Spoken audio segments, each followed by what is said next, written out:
Welcome to the Medical Device Made Easy podcast. Here is Munir Alazouzi from easymedicaldevice.com, and today we'll help you to understand more usability. So we have made previously an episode on usability explaining the difference between two pieces of usability, which is summative and formative. And today we'll be focalizing more about the summative study, the summative study, sorry, with Amandine Broussier. So Amandine, welcome to the Medical Device Made Easy podcast. Hi, Monia. Thanks for inviting me to your podcast. That will be a pleasure to talk about usability and more specifically about summative evaluation. Exactly. So you confirm it's summative because I was thinking. Yes. So, just maybe for people that are listening to us now, can you just introduce yourself more on who you are exactly and what you are doing so that people understand more why you can be really the person to discuss about that? Yes, so my name is Amandine Broussier. So I'm a French usability specialist in medical devices since 8 years now. So I support many medical device manufacturers in the usability engineering process of their devices, and more specifically on the summative evaluation, which is most of the time is an evaluation that they really need to perform. So yeah, I support really all kind of medical device manufacturers for class 2 or class 3 devices. So it's great. So you have experience. You maybe have good stories to tell us. I asked you if you can share maybe some stories. So I don't know what you will tell, but really it's that. So yeah, as we said, we will focus on summative. But before that, can we have just again, maybe for people that are listening, we will try always to explain all what we are doing here. So mainly, what is again usability, and so that people understand the scope of all what we will be discussing today. Yeah, so usability is kind of science, if I can say, to understand how people are using a device in their intended environment and with the intended user. You have to understand human capabilities to ensure that they will using correctly their device, and the same for the user environment, because it can have an impact on the use of a device. So to do this, you can do this in a lot of fields, such as nuclear, aeronautics, or medical devices. And for medical devices, you have a standard that regulated everything, which is the 62366, which has been created especially for the usability of medical devices. And this standard aims to help manufacturers in designing a safe medical device. You can design a medical device, it can work, but nothing will guarantee that it's adapted to your users, and maybe they will encounter some errors.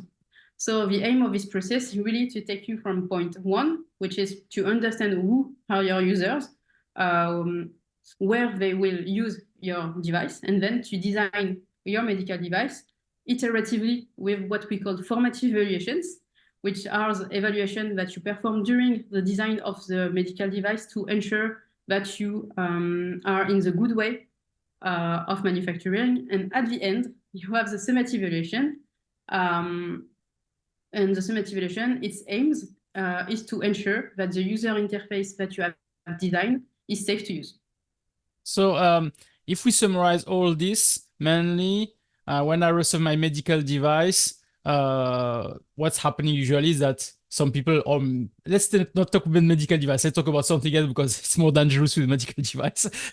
So when I receive a product, usually I'm starting to using it without looking at the packaging, the instruction for use or whatever.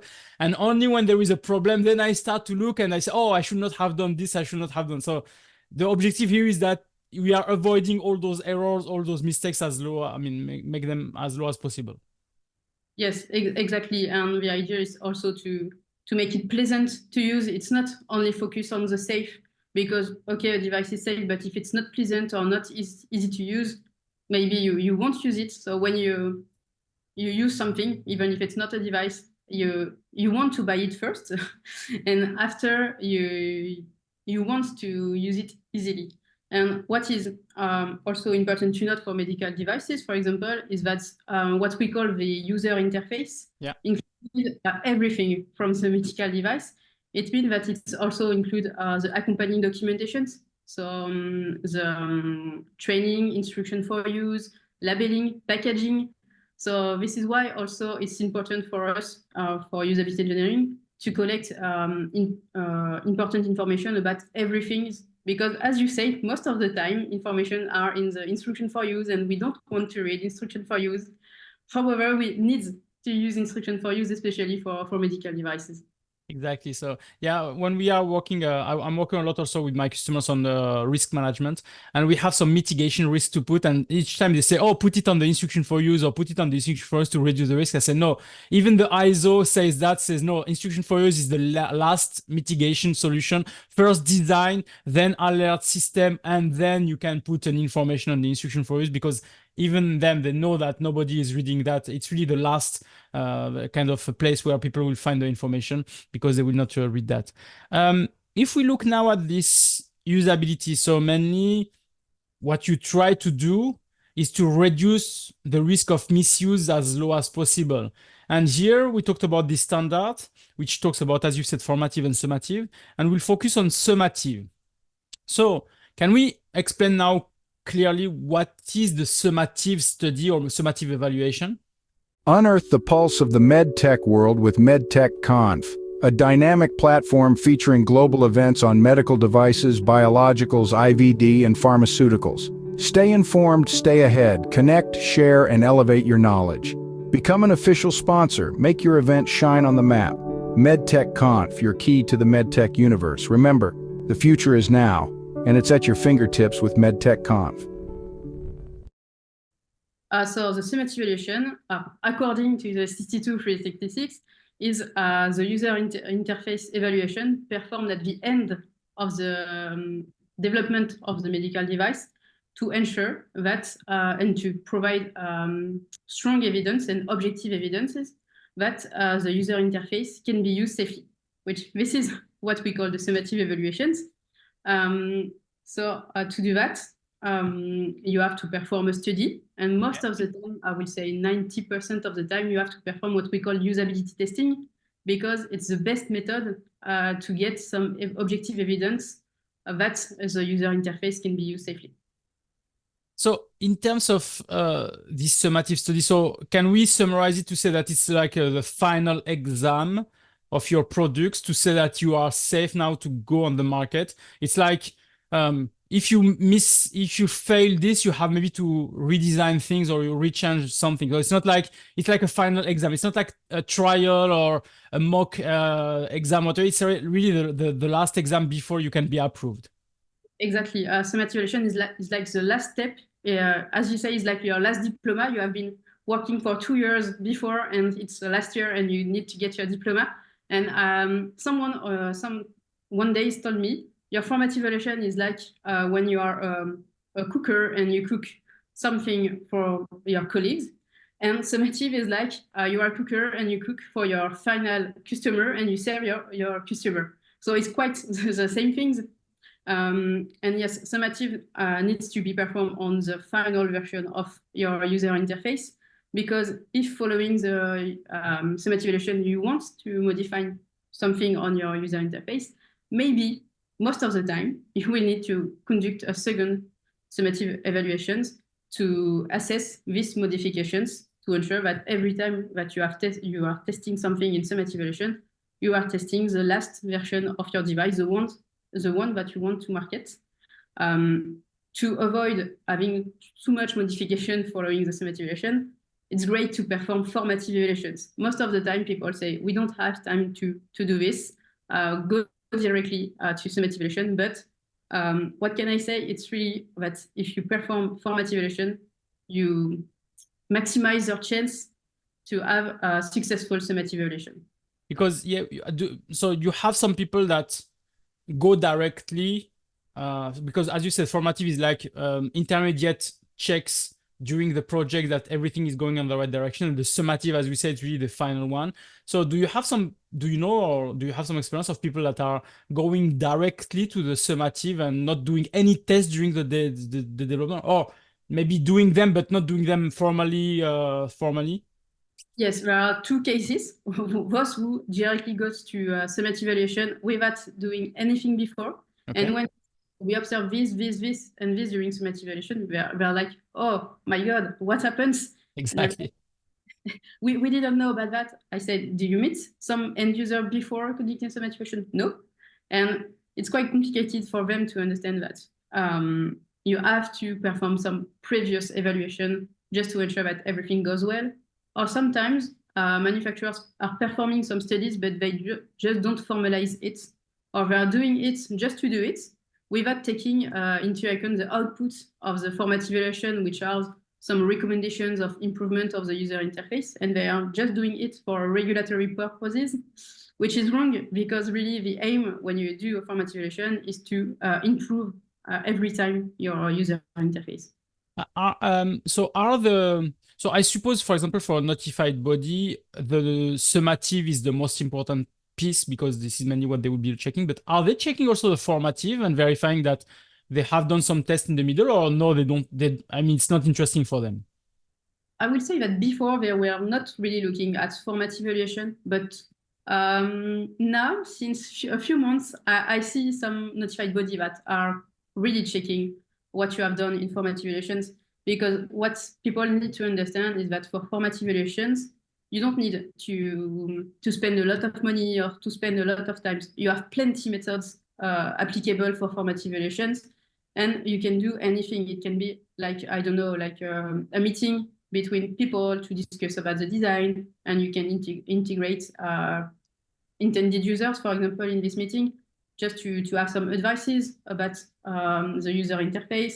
Or you can do really a lot of things like surveys, interviews that you can do remotely just to collect feedbacks on the first prototypes of your medical device, for example. So people really need to understand that with not so much money to spend and not so much time, they can do something and it will be a lot better for the product, but also for regulatory purposes. Okay. And so mainly here we talk also about the fact that is it mandatory or not to do all this? So usability or 62366 is a standard.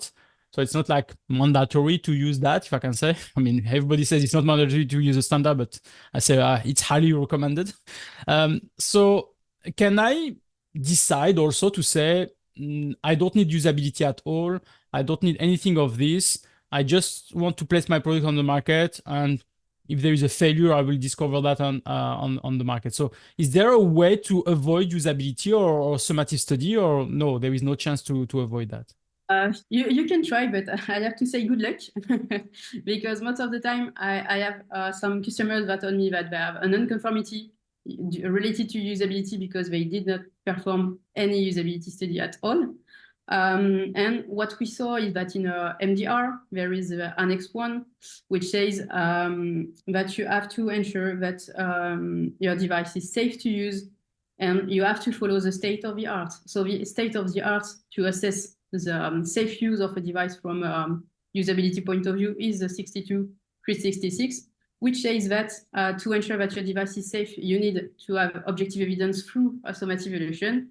So if you add every step, you need to say that a summative evaluation is mandatory to show that your device can be used safely, and that obviously that your risks are reduced as low as possible, and that maybe your reduction risk measures are effective to reduce the risk, and as such, the risk is acceptable.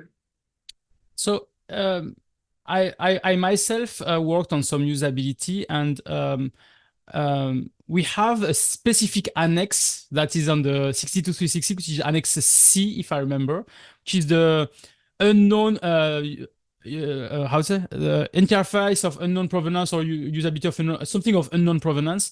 And mainly it says that you can use this annex in case, for example, your product was on the market previously before the appearance of this standard. So then you can show that you are fine with this. So is this something that you recommend, or I mean, when do you recommend to use that? Hey, just a second. Do you need a EU, Swiss or UK representative? Then choose Easy Medical Device. We can represent you and also become your importer. Contact us at eo@easymedicaldevice.com.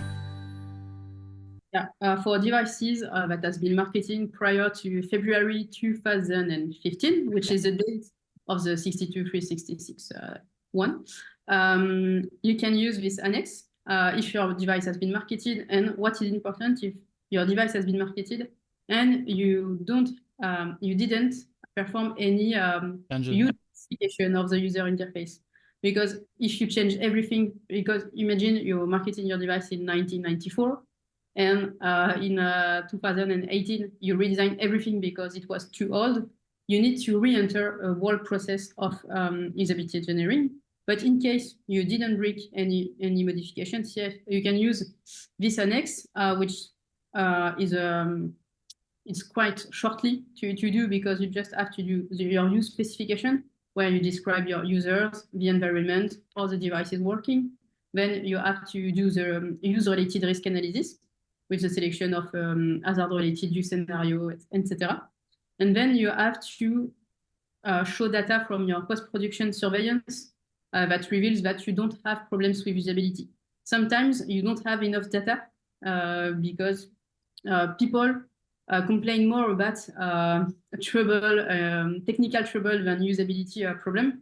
So in this case, you can have a short study, maybe like 5 interviews with current users of the device to collect feedback on usability and see if some errors that you don't think about have occurred during the use, or if everything is okay. And then you put everything in a short file where you document your post-production surveillance data and or your short study data to assess that the device is safe to use. So I think it's like a post-marketing surveillance. It's mainly like verify that everything was fine, so that there is no issue on the product mainly. Exactly the same thing, but specific to usability. Exactly. Yeah, because as we said, as we are now moving to EU MDR, and maybe there are some people that say, oh, I need to do usability, but my product is on the market since 20 years. And when I look at the 62360, so what does it mean? Should I go to a new surgeon to do all these things, etc.? And that's why I'm saying that there is this annex that can avoid you to do all this. In the case your product is on the market since a long time, because we don't want you to torture people. We don't want you to create more work for all things that are on the market since a long time and it's working correctly. But it's good that you are mentioning also the exceptions, that in case you have modification of the product, then you cannot use this annex anymore. But, if you perform some modification, you can still use it for parts that you bring any modifications. I mean, for a software, if you only change one specific page of your software and not the 16 others, you can focus your usability study only on this page. As such, it will reduce the number of it will not reduce the number of summative evaluation you have to carry out, but it will reduce your process specific to this modification. Okay.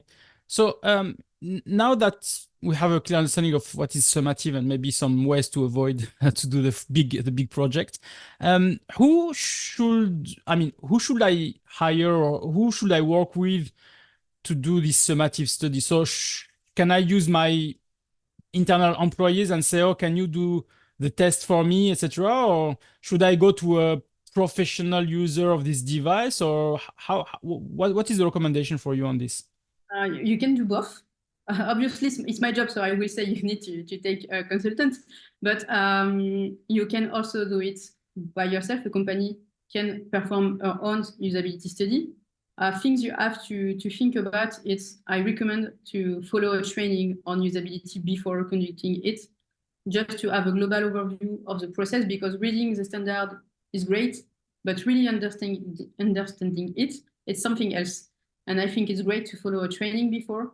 And after, what is said is that normally people who are developing the medical device do not perform the summative evaluation, just to avoid any bias, because when you are product owner of a medical device, you want your product to go to the market.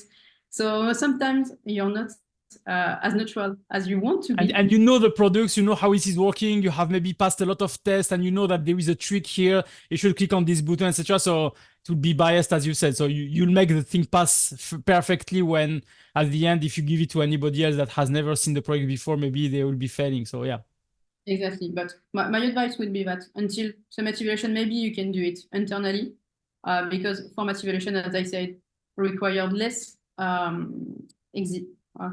can I say, requirements maybe that the summative is really step by step.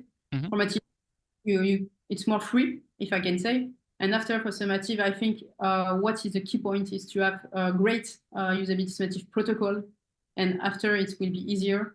But I think it's great to be supported by someone else for the summative evaluation part, only to ensure you are in the good way. Maybe you can have like a support like for the writing of the protocol, and after for the 2 first tests, and you can conduct all your tests by yourself, for example. And after have someone who knows the usability that review your documents before submitting it. I think it's a good mix of expertise to have both. So in terms of who should I select? So can I, if for example, my product is, let's say, suture, stitches or whatever. So can I take anybody from the street and say, okay, can you use it and follow and verify? Or should I use a person that is reusing that? Or should I take somebody that has no clue about that and has to read the instruction for use, and then with the instruction for use should know exactly what to do? I mean, what is the recommendation for selection of those people that will be executing the test? You have to take participant representative of your end users. I mean, if your product aims to be used by nurses, you have to perform summative evaluation with nurses. If it's for physicians, you have to take physicians. If it's lay users, you have to take lay users. If it's diabetic patients, you need to take diabetic patients. So you really have to stick to the intended users that you have identified previously in your previous study or in your claims of your device. But how many of them do I need? Is one of each is sufficient, or is there like a specific number that have to take, or? A specific number that is coming from the FDA. It's minimum 15 participants per user groups. Sometimes it's like even 20. They say between 15 and 20 participants per user group. Per user groups means 15 surgeons, 15 nurses, 15 if it's intended for all this population. Exactly. If we take, for example, an insulin pen, your insulin pen can be used by patients. Lay patients, etc. Yeah. Those patients can be, I don't know, adults, teenagers, seniors. Then it can also be used by healthcare professionals, for example, nurses that can use an insulin pen, or diabetes educators, or also pharmacists, because pharmacists will have to deliver you the insulin pen, so they will have to understand the expiry date, the dosage associated to the pen, for example. And you will have also a lay user, which can be, for example, the parents when they have to use the insulin pen for their child, so they need to administer it. So in this case, for example, you can have patient group, you can have a healthcare professional group, and inside you see that you can also have differences between, for example, a teenage and the seniors might not have the same, for example, same strength to apply to use an insulin pen. So even if you have these major 2 groups, inside you can have also subgroups. And for each user group that you have identified, you need to include at least 15 representative participants. So sometimes it can seem huge because you can have 6 user groups. But what you have to do is clearly take each profile and determine if there are different characteristics that can impact their use. For example, between an adult of 25 and one with 45, right? You will not have any difference. So they are parts of the same groups. And for example, sometimes a nurse can have exactly the same use as another medical profile because they don't need specific skills for using this device, for example. But it's really a tricky point.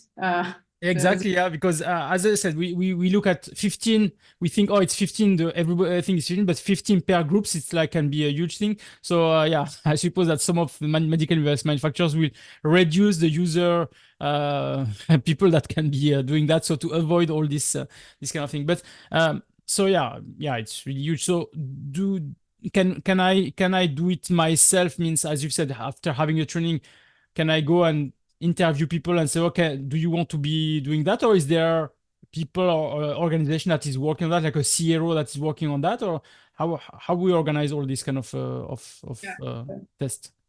There are many companies that are specializing in recruiting of good participants because to ensure that they are matching with what you are looking for.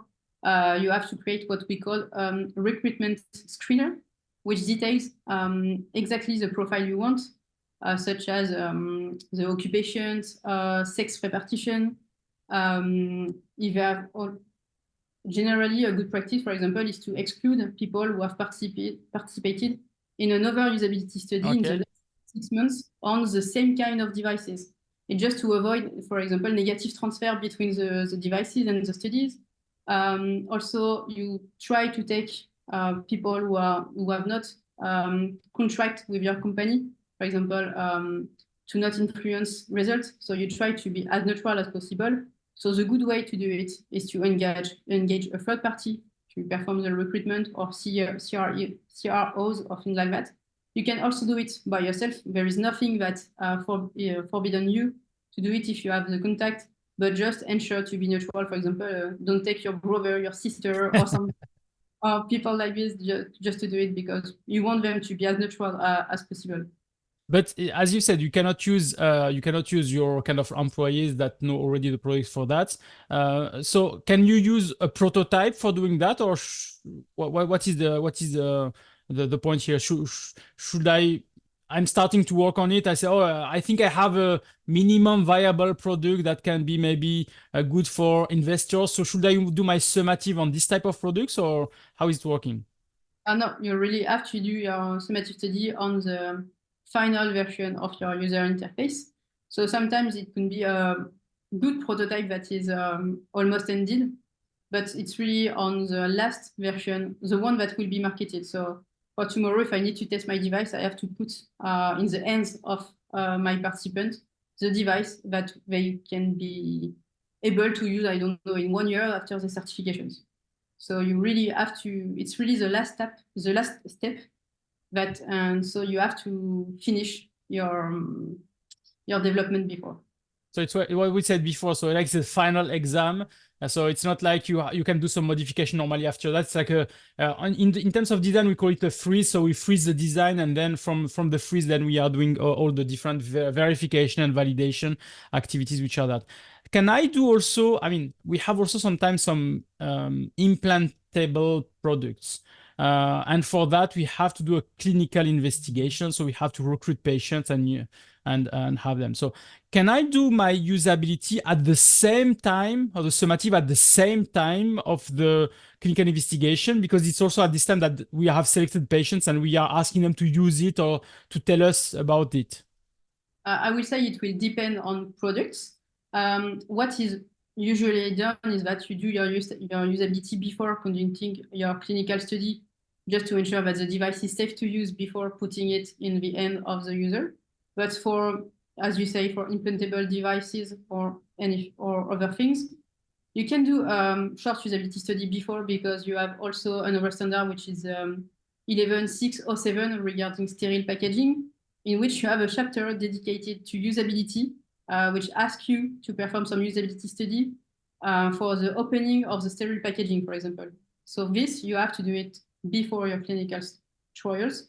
But it says also in the standard that if some risk cannot be assessed during the summative evaluation because you cannot simulate everything, for an example, for an implantable, you won't kill, I don't know, 15 wheels just to perform your summative study. It's nonsense.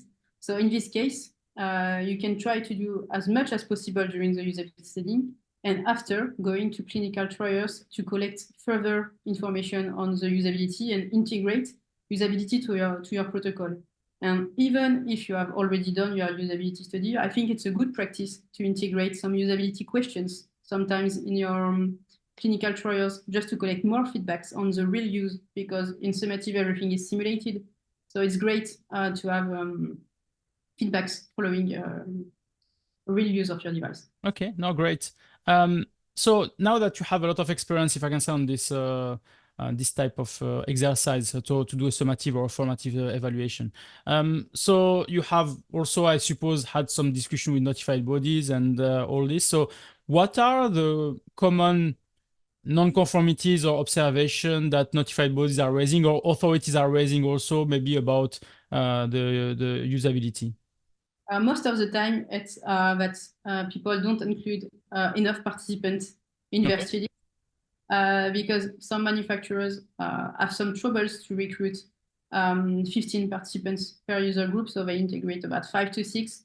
And before, notified body doesn't really look at this, but now they put a non-conformity saying you have to integrate at least 15 participants per user group. Then sometimes it concerns the use environment, because also when you perform your usability study, you need to do it in an environment which looks like the intended user environment. I mean, if your device is a surgery device, you cannot do it in an office. Okay. You need to recreate an environment that looks like an operating room, just to have the same characteristics, such as sterile part, non-sterile part, over devices that may have an impact on the use of your device. Because, for example, at hospital, you have plenty alarms in the environment, and if you test your device in a room without any noise and just your alarm, you will obviously detect it. Okay. So sometimes the environment is not realistic enough, and test condition as well, because, for example, for injection pen, for adrenaline or something like this, if you do the test normally in a room saying, oh, someone has an anaphylactic shock, please use this pen to perform the injection. And the people is like, yeah, oh, I'm reading all the instructions for you and I will do it. It's kind of not non-realistic. You have to put some stress conditions to ensure that it's realistic. So this is one of the points also that is checked by Okay. So just for this point, so when notified body raised that point, like there is not enough patient or not the right environments, so let's say clearly at the end they expect you to redo again the usability with again the number of patients again, so you cannot pass this barrier for certification in that case. So you have to redo that, even if it costs you 1 million to do that. So you have to redo it. Yeah, it depends on notified body, but some will just say, you have already done 6, please do 9 more. Okay. The same conditions. And some with some arguments saying that you have also collected others data, or maybe you have a similar device already marketed. Maybe you can take some usability input from this device, or if you have performed usability on quite the same device, and you have already data, maybe you can also use it to justify. But yeah, most of the time you have to redo some tests to complete and to achieve the 15 participants. So yeah, please do it correctly. Otherwise, you'll have to restart from. It's like a clinical investigation that was not done correctly, or whatever. You have paid already millions to get all this, and then at the end you say, "Oh no, you haven't collected the right data. So go back and collect again the new data." So do it correctly from the beginning, because yeah, involving external people is really difficult. So asking them to come back or asking new people to come back can be also a bit of a nightmare. Okay, any other issue? And sometimes it's on the collected data, Okay.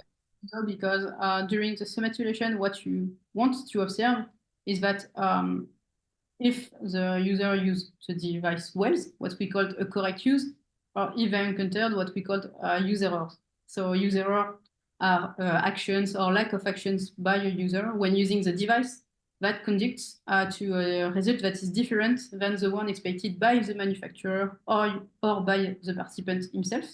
It means that, for example, if you are looking for the expiry date and you're giving the manufacturing date, you encountered a use error because you were not able to determine that it was not the expiry date that you found.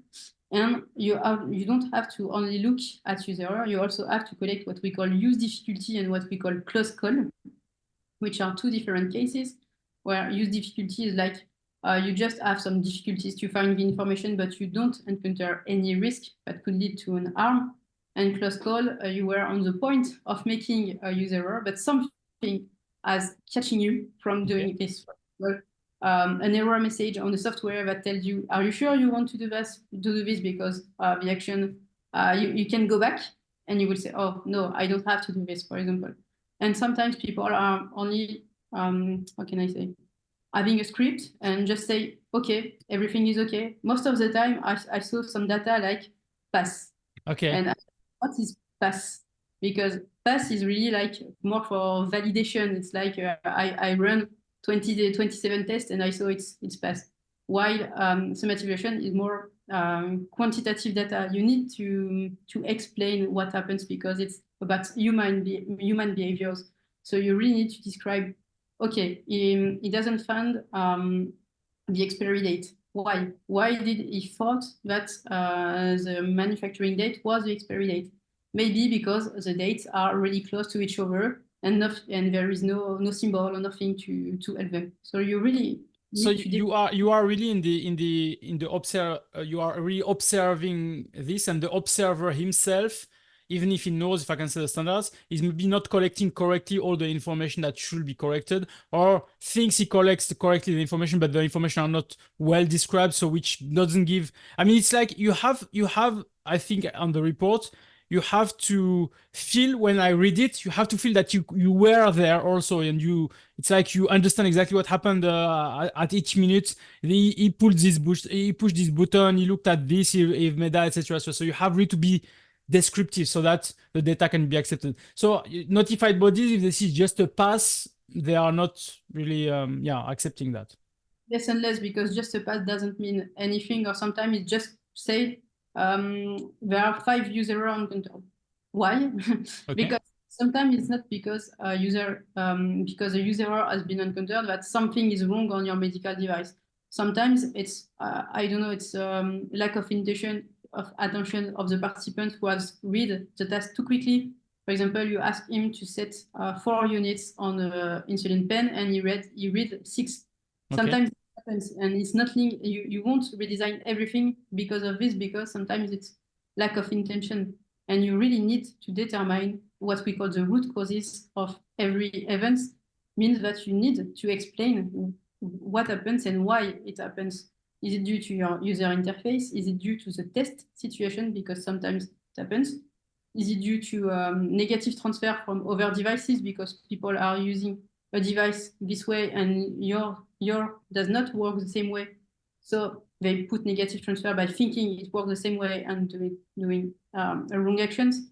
So yes, for notified body, it's important to understand what happens, because sometimes you can have 5 user errors and have a non-conformity, and sometimes you can also have 5 user errors and have a conformity just because you have justified everything, saying, no, I analyzed everything. The root cause is not linked to my user interface. I can't do anything more to reduce the apparition of risk. So it's okay. So really, it's more for you to document anything. You have more chance to show to the notified body that your device is safe. Okay, so yeah, it's why at the beginning, as you said, you have to be really trained to understand how to do this exercise. It's not so easy, just a form to fill and to just tick the boxes and whatever. So which is great. Any other issues that you haven't noticed, or? I think that they are the main issue, and after, when really conducting the usability testing, the main issue is to create some bias during your test, because normally when you do a usability testing, you provide the participant with a written task.